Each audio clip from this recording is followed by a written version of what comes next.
करने वाले हैं पाकिस्तान और ईयू के बारे में। आखिर क्यों पाकिस्तान और ईयू का ये समझौता भारत के लिए एक बड़ा चिंता विषय बन रहा है, और जिस प्रकार से ईयू ने बयान दिए हैं, इससे ये लग रहा है कि भैया जो यूरोपियन यूनियन है वो पाकिस्तान की तरफ ज्यादा झुकाव रख रहा है, जबकि अभी हमारे यानी कि इंडिया और ईयू के बीच में mother of all deal sign हुई थी। आखिर पूरा मामला क्या हो जाता है, क्यों ऐसा कहा जा रहा है, तो चलिए इसी के बारे में बातचीत कर लेते हैं। और मीटिंग किसके किसके बीच में हुई है तो ये भी देख लेते हैं। तो यहाँ पर खबर हो जाती है कि पाकिस्तान को रक्षा का अधिकार है, यानी कि ईयू ने डायरेक्टली ये नहीं बोला है कि हम किससे रक्षा के लिए बात कर रहे हैं। इस पूरे मामले को शॉर्ट करने के लिए या एक तरीके से कह लो बैलेंस अप्रोच अपनाने के लिए उन्होंने कह दिया कि हम तो कह रहे हैं कि जो पाकिस्तान है वो हर किसी से अपने रक्षा का अधिकारी हो जाता है, चाहे वो अफगानिस्तान ही क्यों ना हो जाए। तो इस तरीके से मामले को सेटल डाउन करने का प्रयास किया है। लेकिन डायरेक्टली अगर मैं बात करूं कि इंडिया के ऊपर क्या ये टॉन्ट कसा गया था, इंडिया को लेकर के कहा गया था, तो इंडिया का नाम बीच में शामिल ऐसे नहीं किया गया है। चलिए अब आगे आ जाते हैं, इससे इंडिया को क्या नुकसान हो सकते हैं और क्यों यहां पर ये कहा जा रहा है भले ही इंडिया को नाम ना लिया गया हो, लेकिन टारगेट यहां पर इंडिया था।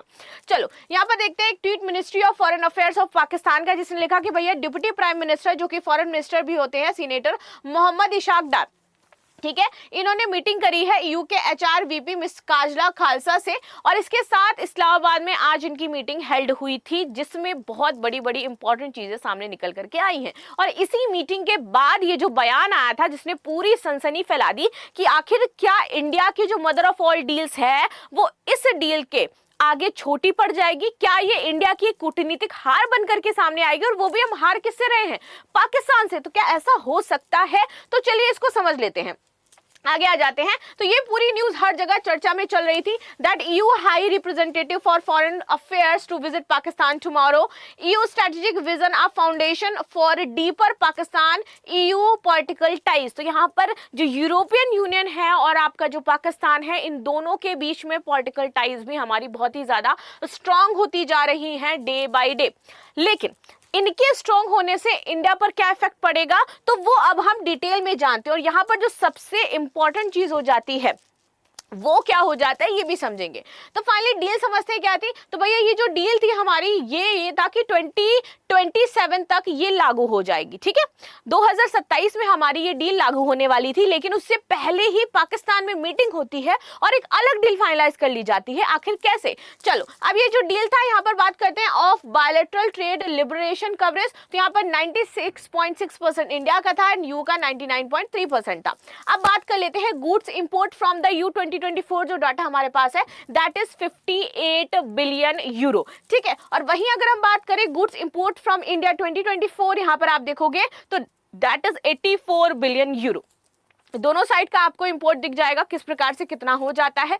अब देखिए आगे आ जाते हैं क्या क्या हम भैया ट्रेड करते हैं फाइनेंशियल ईयर 2025 में, जो हमारे सामने आंकड़ा था विच इज 15 बिलियन यूरो हमारा पेट्रोलियम प्रोडक्ट से, जो कि हम एक्सपोर्ट करते हैं टू ईयू ना। और क्या था हमारा 11.3 billion euro electronic chips smartphones थे, 6.1 बिलियन टेक्सटाइल यहाँ पर था, 5 बिलियन यहाँ पर मशीनरी थी, 5.1 बिलियन ऑर्गेनिक केमिकल था, 4.9 बिलियन आयरन स्टील था। और ये सब कुछ क्या हो रहा है भैया, एक्सपोर्ट टू ईयर। अब बात करते हैं इंपोर्ट टू ईयू क्या होता है हमारा, तो 13 बिलियन मशीनरी एंड कंप्यूटर था, 9.4 इलेक्ट्रॉनिक आए हैं कश्मीर के ऊपर पाकिस्तान के कॉन्टेक्स्ट में, उसके ऊपर बात करेंगे। यूरोपियन यूनियन का एक बयान आता है साहब, ये क्यों आता है? यूरोपियन कमीशन की जो डेप्यूटी है काजा कल्लास, वो इस्लामाबाद के टूर पे आती है, जी हाँ, पाकिस्तान के टूर पर। और इसी बातचीत के दौरान जम्मू कश्मीर का मसला उठाया जाता है। अब ये पाकिस्तान और यूरोपियन यूनियन की 9th स्ट्रेटेजिक टॉक्स थी, और इसके बाद एक जॉइंट स्टेटमेंट कहा जाता है। इस जॉइंट स्टेटमेंट की अंदर कई बातें ऐसी हैं जो इंडिया को नागवार गुजर सकती हैं। हालांकि काजा कल्लास ने पहले शहबाज शरीफ और बाद में असीम मुनीर से भी मुलाकात की। अब यहां पर कई पॉइंट्स हैं जॉइंट डिक्लेरेशन के अंदर। पॉइंट नंबर 11 कहता है कि पाकिस्तान ने जम्मू कश्मीर के मुद्दे पर इंफॉर्मेशन दी। यूरोपियन यूनियन के जो रिप्रेजेंटेटिव थे उन्होंने यूक्रेन के खिलाफ रशिया की जो वॉर है उसके बारे में इंफॉर्मेशन दी। के बारे को अगर पाकिस्तान काया कलास को कश्मीर के बारे में कुछ बोलेगा तो काया कलास बदले में यूक्रेन के बारे में बोलेंगी, मानो जैसे दोनों एक ही प्रकार के युद्ध हो रहे हों। कश्मीर में कौन सा युद्ध चल रहा है साहब? आप कन्फ्लिक्ट शब्द का कैसे प्रयोग कर सकते हैं? ईयू जम्मू कश्मीर को एक कन्फ्लिक्ट कह रहा है, जो कि पाकिस्तान की शब्दावली है, जो कि अगर आप देखें तो usually Jammu Kashmir issue, dispute, इस प्रकार की बात होती है, लेकिन कन्फ्लिक्ट कब से हो गया जम्मू कश्मीर? तो ये जो शब्दावली है ये ईयू पाकिस्तान का चुन रहा है, जिससे दिख रहा है वो पाकिस्तान का साइड पिक कर रहा है। इसके सिवा कह रहा है कि ये कन्फ्लिक्ट को सॉल्व करना है यूएन चार्टर के प्रिंसिपल से। कोई रेफरेंस ही नहीं है। शिमला अग्रीमेंट हुआ है, जिसके साथ अगर आप देखें तो बड़ा क्लियर था कि भारत पाकिस्तान में जो भी बचा हुआ मुद्दा है वो बायलैटरली सॉल्व होगा, इंटरनेशनली नहीं हो सकता। तो वो सब खत्म, वो सब भूल गए। तो ये तो दोस्तों चाइना भी कहता है कि जो भी भारत पाकिस्तान के बीच में प्रॉब्लम है यूएन चार्टर से और बायलैटरल तरीके से आप सॉल्व कर लीजिए, लेकिन ईयू एक कदम आगे बढ़ के पाकिस्तान के साथ मिलकर भारत को कॉर्नर कर रहा है।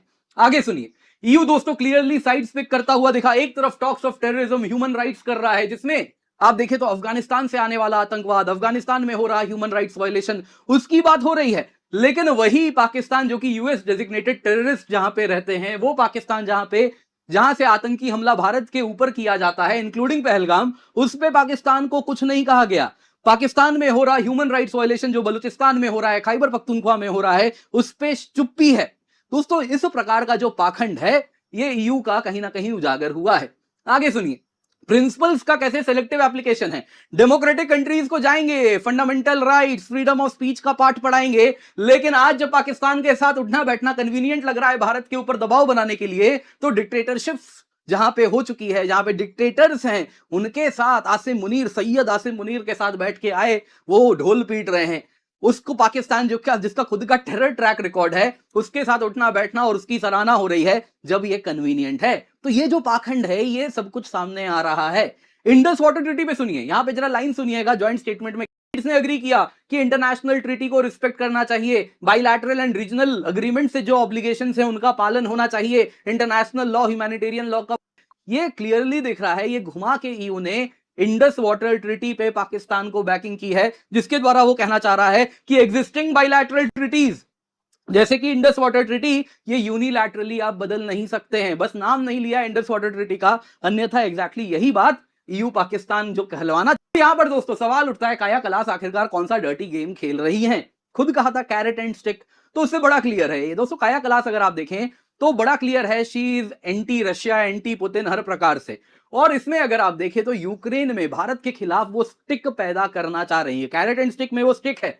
अगर आप देखें तो भारत का बड़ा क्लियर पोजीशन है रशिया के यूक्रेन कन्फ्लिक्ट में, जिसमें हम क्या कहते हैं कि इन्वेजन गलत है इन प्रिंसिपल, लेकिन रशियन ऑयल खरीदना हमारी मजबूरी है, रशिया के साथ डिफेंस टाइज हमको रखना है, फुल वेस्टर्न अलाइनमेंट नहीं होता है। वहां पे ईयू और काया कलास ने पर्सनली अगर आप देखें तो ये बात कही है कि हमको भारत के